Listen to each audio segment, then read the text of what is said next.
Question number 50। Ball mill work on the principle of. जो ball मिल है वो किसके प्रिंसिपल पे वर्क करती है। एक बार हम जितने भी मिल्स हैं हम एक बार इनके सबके नाम शॉर्ट में और इनके मतलब मैकेनिज्म देख लेते हैं। हमें एक बार ही पढ़ना पड़ेगा, फिर बार बार का झंझट खत्म हो जाएगा हमारा। सबसे पहले हम क्या देखते हैं, जो सबसे ऊपर लिखा है बोल मिल। इसके अलावा दूसरी मिल का नाम क्या होता है, जैसे रोलर मिल है। एक है हमारी रोलर मिल। ओइनमेंट के लिए अलग से इसका प्रिंसिपल है।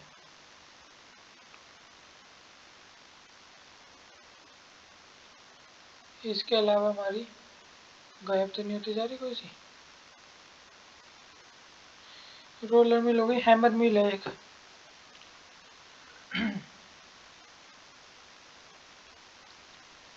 बस यही मिल है हमारी। एक फ्लूइड एनर्जी मिल भी है, FLUIDENERGY।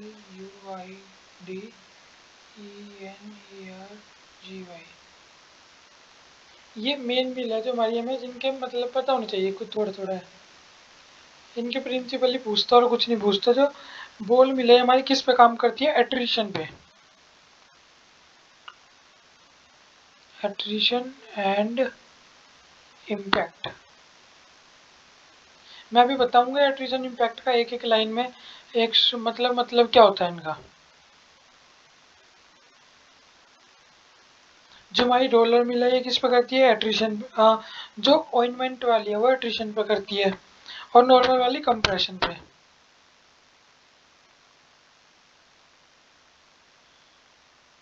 और ऑइंटमेंट वाली किस पे बताई है अभी मैंने, एट्रिशन पे। जो हमारी हैमर मिल है ये तो मैं पहले भी बता चुका, इम्पैक्ट। एक जो हमारी ये है फ्लूइड एनर्जी मिल, ये भी किस पे काम करती है,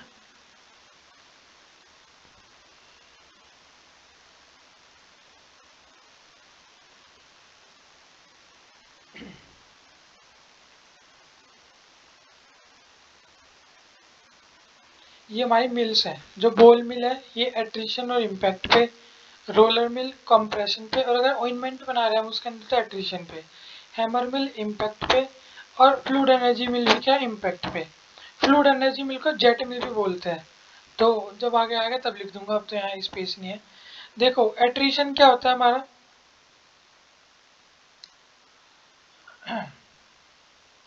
एट्रिशन होता है कि मान लो एक एक सरफेस ये है, एक दूसरी सरफेस ये है, इसके बीच में मैंने पार्टिकल डाल दिया और वो इस इन दोनों के एट्रिशन से क्या है, उसका साइज, ये साइज रिडक्शन की है जितनी भी मिल है। इन सब का पर्पस क्या होता है, साइज रिडक्शन का। तो ये तो हमारा एट्रिशन होता है।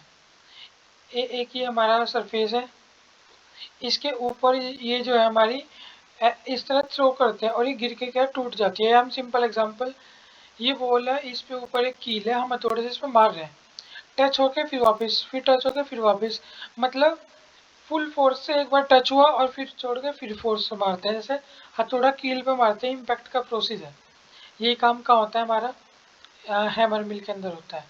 कंप्रेशन का मतलब क्या होता है,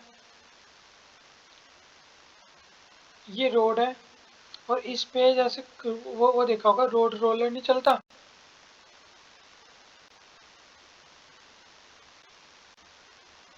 ये हमारा पहिया है, यहाँ हमने ड्रग्स रखी और ये इसके ऊपर रख के जैसे चकले बेलन से घुमा देते हैं। जैसे एक चकला होता है उसके ऊपर रोटी रखी है, बेलन से ऐसा कंप्रेस कर देते हैं, यही होता है सिंपल कंप्रेशन रोलर मिल के अंदर। इम्पैक्ट हमने पढ़ लिया, इम्पैक्ट पढ़ लिया, एट्रिशन पढ़ लिया, कंप्रेशन, एट्रिशन, इम्पैक्ट पढ़ लिया। तो यही हमें मेन मेन चीज़ थी जो हमें पता होनी चाहिए, ये हमें याद कर लेना है। ये हमारे बहुत काम की चीज़ है। ये बार बार पूछेगा, घुमा घुमा के पूछेगा, तो हम यहाँ से करेंगे। देखो सारी अब बोल मिल कहाँ, ये बुल नहीं है बोल है, ये गलत टाइपिंग है। बोल मिल किस पे काम करती है हमारी, एट्रिशन इम्पैक्ट पे। अगर दोनों ना मिले तो जो भी एक मिले उस पे, यहाँ इम्पैक्ट भी है एट्रिशन भी है और दोनों भी है, तो हम दोनों पे लगा लेंगे।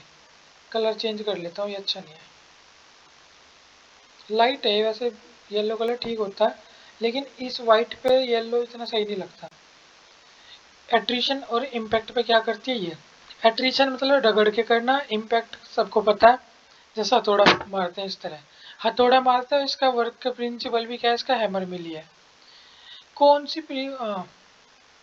ये which one of these mill is used for getting, कौन सी मिल है तो बहुत फाइन पार्टिकल पाउडर्स के लिए यूज होती है। मतलब अगर हमें बहुत फाइन पार्टिकल बनाने हैं वाइटामिन वगैरह के, उसमें कौन सी मिल यूज होती है। अगर बहुत फाइन पार्टिकल बनाने हो तो हम यूज करते हैं फ्लूइड एनर्जी मिल, और इसे जेट मिल भी बोलते हैं, मैं बता रहा था ना अभी। तो यहाँ लिख देते हैं जेट मिल। और ये किस पे काम करती है, हमने ये भी पढ़ लिया था फ्लूइड एनर्जी मिल है, ये इम्पैक्ट पे काम करती है। यहाँ बाबर ऊपर चलेंगे कोई दिक्कत नहीं है। फ्लूइड एनर्जी मिल इम्पैक्ट पे काम करती है। रोलर मिल हमारी कहाँ है, कंप्रेशन पे। हैमर मिल इसी तरह का इम्पैक्ट पे। बॉल मिल कहाँ है हमारी, ये भी एट्रीशन और इम्पैक्ट पे। एक बार इसे अच्छे से पढ़ लो, बार बार नहीं आने के टाइम लगता है। पढ़ लो फिर हम याद करने की कोशिश करेंगे। Ball mill attrition impact, roller mill compression, roller mill ointment के लिए एट्रीशन, हैमर मिल इम्पैक्ट, और फ्लूइड एनर्जी मिल किस पे, इम्पैक्ट पे। चलो अब अगला क्वेश्चन देखते हैं हमको हो पाता है नहीं। जो रोलर मिल है used for milling of ointment, देखो ऑइंटमेंट के लिए आ गया। तो अब ये किस प्रिंसिपल पे काम करेगी। अगर ऑइंटमेंट के लिए होता हमें पता था ये एट्रिशन पे काम करती है, और अगर ऑइंटमेंट ना हो तो कंप्रेशन पे करती। Which one of these machine doesn't contain any moving part, कौन सी मशीन है जिसके पास कोई मूविंग पार्ट ही नहीं होता। बॉल मिल पे तो पता था वो बॉल होती है, एट्रिशन से मूव तो होते हैं। डिसइंटीग्रेटर भी तो उन्हें प्रेस कर करके फोड़ता है, यहाँ भी मूवमेंट है। लेकिन फ्लूइड एनर्जी में कोई पार्ट्स नहीं होता, यहाँ तो फ्लूइड से ही सारा काम कर लेते हैं। इसे जेट मिल भी बोलते हैं। किस पे प्रिंसिपल, एक किस प्रिंसिपल पे काम करती है, ये करती है हमारा क्या था मैं भी भूल गया, ये हमारा इम्पैक्ट प्रिंसिपल पे काम करती है। नेक्स्ट पे चले। कोलाइडल मिल क्या होती है, कोलाइडल मिल कुछ नहीं होते। कोलाइडल का मतलब ही क्या होता है, टक्कर। इधर से दो मॉलिक्यूल यहाँ से आके टक्कर मारेंगे और ये दोनों क्या है, छोटे छोटे पार्ट्स में टूट जाएंगे, ये कोलाइडल मिल है। या एक दूसरा तरीका ये भी होता है, एक सरफेस है,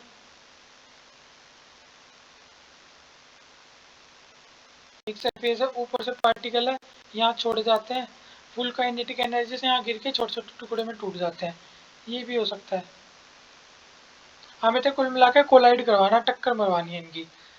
विच mill is used for powdering hard crude drugs, इसके अंदर से कौन सी मिल है जो पाउडरिंग करती है हार्ड क्रूड ड्रग्स की।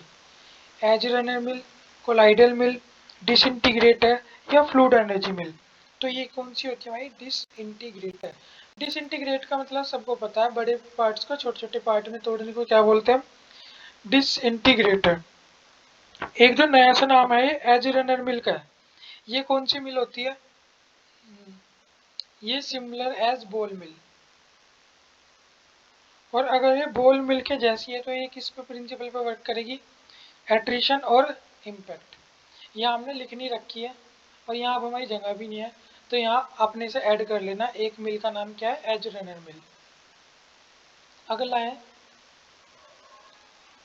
माइक्रोमेट्रिक्स डील्स विद द स्टडी में, माइक्रोमेट्रिक्स है। माइक्रो मतलब क्या होता है, छोटा। माइक्रो मतलब छोटा, जैसे माइक्रोबायोलॉजी होता है, बायोलॉजी के अंदर तो बहुत छोटे छोटे पार्टिकल्स हैं उनके लिए। या जो इकोनॉमिक्स से पढ़े होंगे, मैंने सिर्फ नाम ही सुना है, मुझे नहीं पता इसके बारे में। एक मैक्रो इको माइक्रो इको होती है, तो वहाँ भी उन्हें पता होगा माइक्रो का अच्छे से मतलब। माइक्रो ऑर्गेनिज्म तो पता है, माइक्रो वो ऑर्गेनिज्म जो साइज में बहुत छोटे हैं उन्हें क्या बोलते हैं, माइक्रो ऑर्गेनिज्म। तो माइक्रो ऑर्गेनिज्म वो किस चीज़ से डील करती है, स्मॉल पार्टिकल्स। अगर यहाँ वेरी स्मॉल पार्टिकल होता तो वो लिखते, वेरी वेरी स्मॉल पार्टिकल होता तो वो भी लिख देते, क्या दिक्कत है। हमें जब तक अच्छा ऑप्शन नहीं मिले तब तक हम कुछ भी लगा सकते हैं। अब हमें यहाँ सबसे छोटा स्मॉल में दिखा था, हमने यहाँ लगा दिया। Very fine powders must pass through sieve number, अगर बहुत फाइन पार्टिकल है, मैं बता दूं फाइन का मतलब होता है बहुत छोटे छोटे पार्टिकल्स हैं, ये किस सीव नंबर से पास होंगे, ये होंगे यहाँ सबसे जो मैं कैसे बताऊँ इसके, मैं एक डायग्राम बना के दिखाता हूँ, फिर अपना आप बताना आप कि सबसे फाइन पार्टिकल किससे पास होंगे। एक ये है, ये कुछ नहीं होता, सीव का मतलब छलनी होता है, ये वेस्टर्न भाषा है इसलिए हमें अजीब सी लगती है। ये है कोई रॉकेट साइंस नहीं है इसके अंदर। ये एक मैं छलनी बना रहा हूँ चकोर। हमारे घर में तो गोल है जिससे मेरी मम्मी आटा वगैरह या कुछ भी छानती होगी। वैसे आटे को छान के नहीं खाना चाहिए, मतलब छान के खाना चाहिए। अपनी मम्मी से ही पूछ लेना। जो आटे का बूर होता है ना, वो हमें सारा नहीं फेंकना चाहिए। उसके अंदर जो ये फाइबरस कंटेन करता है, ये सबकी मम्मियों को पता होगा। तो ये जो आटे का बूर है, इससे कॉन्स्टिपेशन नहीं होती बिल्कुल भी। और ये मतलब हेल्दी होता है, ऐसी बात नहीं है। बहुत से लोगों को क्या चाहिए कि बिल्कुल ऐसी मैदा जैसी रोटी खाते हैं, वो भी अच्छी नहीं होती। ये एक क्या है, एक छलनी है, सीव है। इसके अंदर क्या होता है, जो वो होता है मतलब 1 इंच के अंदर कितने खाने आ रहे हैं उसे ही सीव नंबर बोलते हैं। जैसे कलर चेंज कर, मान लो ये 1 इंच है, मैं अपनी मर्जी से मान रहा हूँ, मुझे पता नहीं 1 इंच होगा भी नहीं। मान लो 1 इंच है, 1 इंच के अंदर में ये कितने ब्लैंक दिख रहे हैं, 1 2 3 4 5 6 7 8 9। तो इसका नंबर क्या हो गया, 9 हो गया। अब मान लो कोई एक दूसरी वो बनाता हूँ मैं,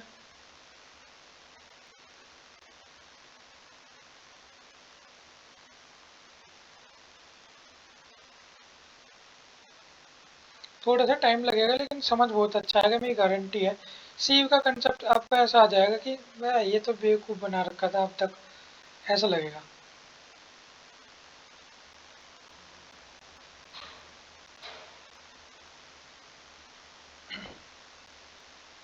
साइज तो लगभग वही है। अब की बार हमने क्या 1 इंच लिया, तो 1 इंच में हमारा इतना तो मानना नहीं पड़ेगा। अब की बार भी यहाँ भी 1 इंच है, यहाँ भी 1 इंच है। 1 इंच ऐसे, 1 इंच ऐसे, ऐसे यहाँ था। 1 इंच यहाँ, 1 इंच यहाँ। यहाँ तो हमें 1 इंच में 1 2 3 4 5 6 7 8 9 थे। यहाँ क्या है, 1 2 3 4। तो यहाँ क्या है, ये 4 है।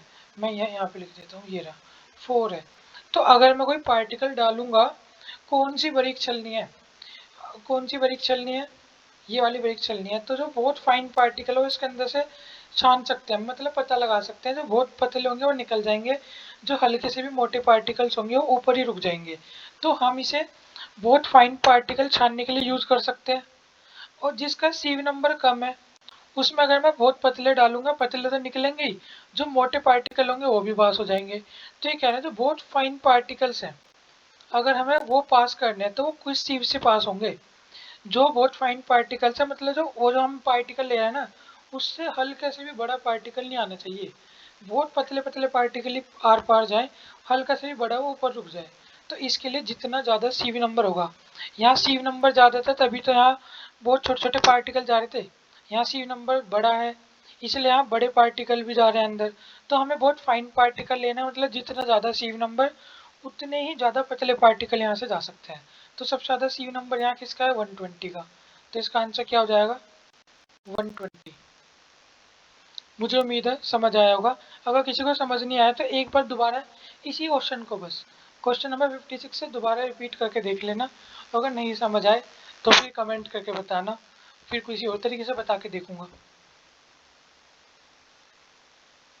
The limit of sieve number for coarse powder is, coarse मतलब होता है कि एक मतलब मीडियम साइज है, कोर्स मतलब थोड़े बड़े पार्टिकल्स हैं, उनके लिए सीव नंबर कितना होता है। इसके लिए सीव नंबर होता है 10 by 44, मतलब सीव नंबर 10 से लेके 44 के बीच वाले ही पार्टिकल आर पार हो।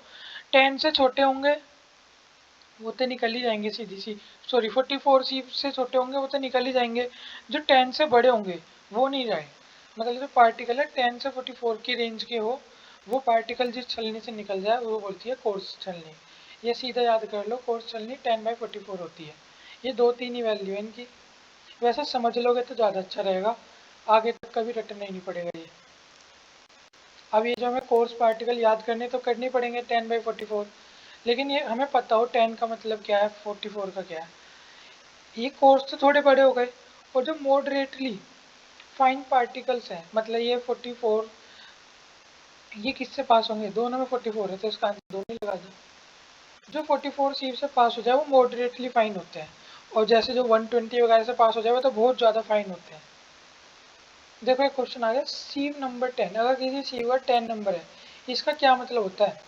10 मैसेज पर इंच इन ईच डायरेक्शन, मतलब जो हमने वो खाने से नहीं बनाए थे, गिने थे 9, इस तरह 9 की जगह 10 मैसेज पर इंच के अंदर, तो वो क्या है, उसका सीव नंबर 10 होता है। Next, the rate of filtration is expressed in the form of, जो फिल्ट्रेशन रेट है किसकी फॉर्म में एक्सप्रेस करते हैं? ये एक डार्सी इक्वेशन होती है, इसकी फॉर्म में क्या है, रेट ऑफ फिल्ट्रेशन एक्सप्रेस करते हैं। इसके अंदर क्या देखा जाता है कि कोई भी हमारा जो सब्सटेंस है उसकी सोल्यूबिलिटी क्या है, उसकी विस्कोसिटी कितनी है, उसका सरफेस एरिया कितना इंक्रीज है डिक्रीज है, ये किस प्रेशर का है, कितना प्रेशर उस पर अप्लाई हो रहा है, ये सब चीज़ क्या देखी जाती है इसके अंदर डार्सी इक्वेशन के अंदर। याद करना है रेट ऑफ फिल्ट्रेशन किसके अंदर एक्सप्रेस करते हैं हम, डार्सी इक्वेशन के अंदर। नेक्स्ट है the rate of filtration, the rate of filtration is increase by, अगर मैं फिल्ट्रेशन रेट इंक्रीज करनी है तो कैसे करेंगे, डिक्रीज द विस्कोसिटी, अगर विस्कोसिटी को हम घटा दें, देखो विस्कोसिटी मैं बताऊं, एक तो हमारे पास हनी है, एक हमारे पास वाटर है, तो मैं बता दूं हनी की विस्कोसिटी ज़्यादा होती है, वाटर की कम होती है। अगर हम हनी को, हनी गाढ़ा होता है, इसे पानी जैसा बना दे और फिर किसी छलनी में से डाले तो फटाफट नहीं निकल जाएगा, तो अगर हम उसकी विस्कोसिटी को कम कर दे तो फटाफट फिल्टर हो जाएगा, बिल्कुल बात सही है। Increase the area of filter medium, ये भी देखो, एक बार तो हम फिल्टर ले रहे हैं, ये इसके अंदर वही सी वगैरह का कुछ भी चक्कर मान लो, या फिल्टर पेपर मान लो, इतना सा है, ये है सी वगैरह हो गई। हाँ भाई देख लेना, मैंने सी बना रखी थी, इतनी सुंदर ही बनेगी। एक तो फिल्टर ये है, इसमें से हम पास कर रहे हैं, और एक है ये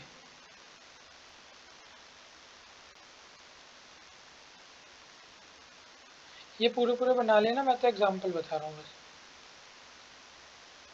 एक सी भी है, तो इसके अंदर से जल्दी पास हो गई कोई भी अमाउंट, 1 लीटर पानी है, 1 लीटर कुछ भी है, इसके अंदर से जल्दी पास होगा, इसके अंदर से पास होगा, जितना ज़्यादा सरफेस एरिया होगा उतने उसमें जल्दी पास होगा। तो ये क्या, अगर इंक्रीज कर दे सर फिल्टर मीडियम तो भी होएगा। ये इसका वो एग्जाम्पल भी देख सकते हो आप, अगर किसी का भी घर बना होगा कभी भी, तो रेत छानने के लिए ना एक वो बोलते हैं उसे झरना, झरना आता है, वो भी क्या है, एक बड़ी सी ट्यूब ही है। एक आप अपने घर में आटे छानने वाली छलनी से वो छानो रेत, और एक उससे छानो, तो किससे जल्दी होगा, उस झरने से। तो वही काम है कि अगर हम सरफेस एरिया बढ़ा दें फिल्टर का, होते बिल्कुल सेम बारीक है वो, लेकिन झरने में क्या जल्दी छनता है, क्योंकि सरफेस एरिया क्या इंक्रीज। एक क्या increase in the pressure drop across the filter, अगर कोई भी वो है, कोई ये है, इसके अंदर मैंने एक ऐसे एक होल कर रखा है, यहाँ मैंने पानी भर रखा है, तो इसके अंदर से पानी क्या आएगा, पानी फ्लो कर रहा है, अगर मैं पानी ऊंचे तक भर दूँ और फिर पानी फ्लो कराऊँ तो पानी स्पीड में आएगा। ऐसे देखो,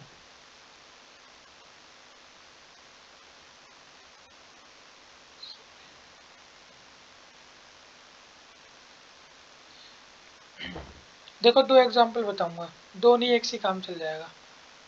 ये आपके घर की टंकी है, अब ये सबको समझ आ जाएगा, यहाँ से पाइप निकल रहा है, अगर किसी ने नोटिस नहीं किया तो आ करके देखना, जब इस टंकी में इतना पानी होता है तो ना टंकी चला के देखना कितना प्रेशर होता है, और जब ये टंकी फुल भरी होती है तब टंकी चला के देखना किस प्रेशर से पानी आता है। तो आपको जब बिल्कुल टंकी बिल्कुल तली में होगी तब देखना बहुत हल्का हल्का पानी आता है, और जैसे जैसे टंकी भर के फुल हो जाएगी तब चला के देखोगे तो पानी बहुत प्रेशर से निकलेगा। तो वही बात कर रहे हैं ये, अगर हम पानी का प्रेशर बढ़ा दें, अगर पानी का प्रेशर बढ़ा दे तो क्या फिल्ट्रेशन फास्ट हो जाएगा? हाँ बिल्कुल हो जाएगा। तो यहाँ क्या है हमारे ऑल ऑफ द अबव, इसका आंसर हो जाएगा। Next, filtration through fibrous pad is based on the mechanism of, अगर हम फाइब्रस पैड के द्वारा फिल्ट्रेशन करें किस मैकेनिज्म पे वर्क करता है, एंटेंगलमेंट पे क्या करता है, वर्क करता है। ये एंटेंगलमेंट एक यही प्रोसेस है कि हम फाइब्रस पैड के द्वारा जो फिल्टर करते हैं इसी प्रोसेस को एंटेंगलमेंट बोलते हैं। Which one of these is used for the filtration? Of corrosive liquid. Corrosive liquid हमें पता है ना, थोड़े जिनकी विस्कोसिटी थोड़ी ज़्यादा हो, कोर्स पार्टिकल, थोड़े मोटे पार्टिकल। कोरोसिव लिक्विड जो हल्के से क्या हो हमारे लिक्विड, थोड़े मतलब कोर्स मतलब विस्कोसिटी जिनकी ज़्यादा हो, यही बोल सकते हैं। इनके लिए हम जो यूज़ करते हैं ग्लास वूल यूज़ करते हैं। एक बार मैं ये कह सकता हूँ बस, अगर किसी को भी वो हो ना कि इनके नाम अजीब से लग रहे हो, ग्लास वूल इसकी इमेज देख लेना, सब कुछ क्लियर हो जाएगा। बताने लायक इसमें ऐसा कुछ नहीं है। मुझे समझ नहीं आ रहा मैं इसे एक्सप्लेन किस तरह करूँ। बस एक बार आप इसकी इमेज देख लेना। अगर कोई याद कर सकता है, सीधा रट सकता है तो रट लो, हमें मतलब नहीं है। 16 मई को हमारा पेपर है, तब तक याद करना है। और अगर हमेशा अपने माइंड में बिठाना चाहते हो तो एक बार ग्लास वूल की गूगल पे इमेज देख लेना बस, और नहीं समझ आए तो फिर बताना। Which one of these is use for filtration of parenteral solution. Parenteral solution कौन से होते हैं, इंजेक्शन वगैरह वाले। इनके लिए हम कौन से, याद रखना, पेरेंट्रल के लिए हम हमेशा सिंटर्ड ग्लास प्रिपरेशन या सिंटर्ड ग्लास फिल्ट्रेशन यूज करते हैं। Which one of these for bacteria filtration. Bacteria filtration के लिए कौन सा करते हैं हम, यहाँ करते हैं मेम्ब्रेन फिल्टर। जो बैक्टीरिया फिल्ट्रेशन है इसके लिए मेम्ब्रेन फिल्टर होता है। और मेम्ब्रेन फिल्टर किस चीज़ से बना होता है, ये सेलुलोज नाइट्रेट से बना होता है। बना ये सेलुलोज से भी बना होता है, लेकिन मेजर पोर्शन सेलुलोज नाइट्रेट का होता है इसके अंदर। ये सवाल खत्म है। मैं एक ही सलाह दूंगा, ये ना फिल्टर पूछ लेता कभी भी कि मेम्ब्रेन फिल्टर किससे बना होता है, और हमारा पेरेंट्रल सॉल्यूशन के अंदर कौन सा फिल्ट्रेशन या किसका यूज़ करता है, सिंटर्ड ग्लास का। ग्लास वूल कैसे लिक्विड के लिए होता है, तो कोर्सिव लिक्विड के लिए। अपनी कॉपी के अंदर यहाँ पे लिखना कोरोसिव लिक्विड बरा is equal to glass wool. इसी तरह यहाँ क्या लिखोगे आप, fibrous pad entanglement, parenteral preparation sintered glass, bacteria filter, membrane filter. और मेम्ब्रेन फिल्टर के ब्रैकेट में लिख लेना सेलुलोज, कि सेलुलोज का बना होता है। बस इतना सा काम करना है, और ये एक दो बार रिवाइज करना है। नहीं तो आप वीडियो देख लो यहाँ से यहाँ तक की, स्किप करके सीधा क्वेश्चन नंबर इस पर आके 62 से आके, और ये बस 65 तक आना है, 6 तक। ये एक दो बार कर लोगे तो याद हो जाएगा, कोई ऐसी बात नहीं है। तो बस आज की वीडियो के लिए इतना ही करते हैं फिर। Thank you.